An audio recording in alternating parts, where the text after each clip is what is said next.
जिल्ह्यात झालेल्या अतिवृष्टीमुळे अमरावती जिल्ह्यातील चांदूर रेल्वे तालुक्यातील बासलापूर या ग्रामीण भागातील शेतकरी दत्ता श्रीकृष्ण बोबडे वय 38 यांनी स्वतःच्या शेत शिवारात गळफास घेऊन त्यांनी आपली जीवनयात्रा संपविली।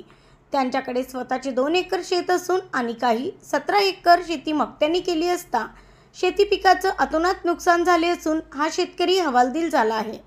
यावर्षी पाऊस पडला आणि याच पावसामुळे शेतात काहीच उरलं नाही। मोठ्या प्रमाणात पाऊस झाला, कापूस सोयाबीन होतं तेवढं सगळं संपून गेलं। आता करायचं काय या विवंचनेतून माझ्या भावाने हे टोकाचे पाऊल उचलले।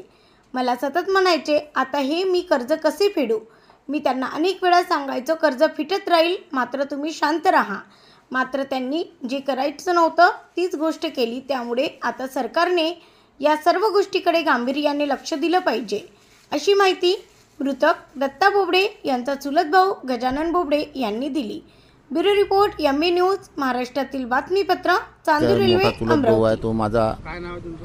मी गजानन केशवराव बोबडे। माझा तो जो ज्याने आत्महत्या केली तो सक्का चुलत भाऊ होता। तो माझ्यापेक्षा लहान होता। त्याला 2 लहान मुलं आहे, पत्नी आहे, वडील आहे। वडील वयोवृद्ध आहे। शेतीच्या नुकसानापायी कर्ज झाल्याने त्यांनी हे घटना केली, आत्महत्या केली असं आमचं या घटनेतून माहिती आहे। ही घटना केव्हाची आहे? हे काल 2 वाजताच्या सुमारास गळफास लावून आत्महत्या केल्याचे आम्हाला नंतर अज्ञात लोकांकडून कळले। आणि एकंदरीत ते शेतकरी होते का? शेती आहे, त्यांनी इतर लोकांची पण शेती वाहिलेली आहे। त्या शेतीमध्ये पिकाची अवस्था पाहून तो अस्तव्यस्त झाला आणि त्यांनी गळफास लावून घेतला। एकंदरीत त्यांच्याकडे शेती किती होती आणि त्यांनी बाहेरची शेती किती वाहिली होती दुसऱ्याची? घरची शेती 2 एकर आहे, बाहेरची शेती 17 एकर केली।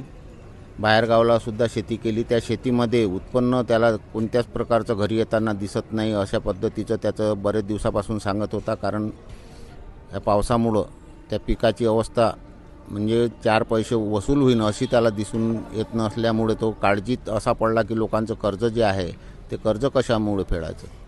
एकंदरीत त्यांनी किती कर्ज उचललं होतं? जवळपास त्यांनी व्यापाऱ्याकडून किंवा प्रायव्हेट कर्ज जे घेतलं हे 4 ते 5 लाख रुपयाचं कर्ज त्याच्या अंगावर। आणि नेमकं हे म्हणजे हताश होऊन त्यांनी जीवन संपवलं का? हो। म्हणजे नेमकं शेतकरी म्हणूनच त्यांनी जीवन संपवलं का अजून दुसरं काही कारण? दुसरं काहीच कारण नाही। तो व्यसन नव्हतं, तंबाखू खात नव्हता, गुटखा खात नव्हता किंवा कुठलं दारूचं व्यसन नव्हतं। तो फक्त या शेतीकडे जास्त लक्ष देत होता। शेती हा त्याचा एक व्यवसाय उरलेला होता। आणि ज्यांनी आपली जीवनयात्रा संपवली त्यांचं नाव काय? दत्ता श्रीकृष्ण बोबडे। आणि कुठं राहत होते? तो बासलापूर या ठिकाणी राहत होता। त्याच्या घरी अवधूत मांड होती। अवधूत मांड असून तो अवधूतपंथी असल्याने तो जास्तीत जास्त धार्मिकपणा तो शेगावरून आला आणि त्यांनी आपली जीवनयात्रा संपवली। आणि एकंदरीत त्यांच्या मागं किती मोठा आप्त परिवार आहे? 2 लहान मुलं आहे, मुलगा मुलगी, पत्नी आहे आणि वडील वयोवृद्ध आहे, 70-75 वर्षाचे। आणि त्यांचं वय काय होतं? तो 38 वर्षाचा।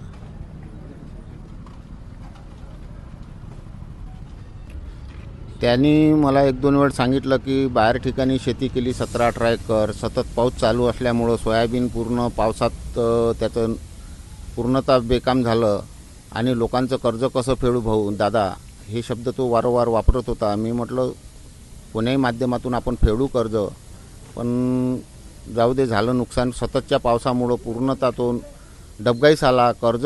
लोकांचं कर्ज होतं, कर्जवाले त्याला बोलत होते की तुमचं माल निघाल्यानंतर देऊ, पण माल घरी येण्याची त्याला दिसत नसल्यामुळे डबघाईस येऊन त्याने हे जीवनयात्रा संपवली।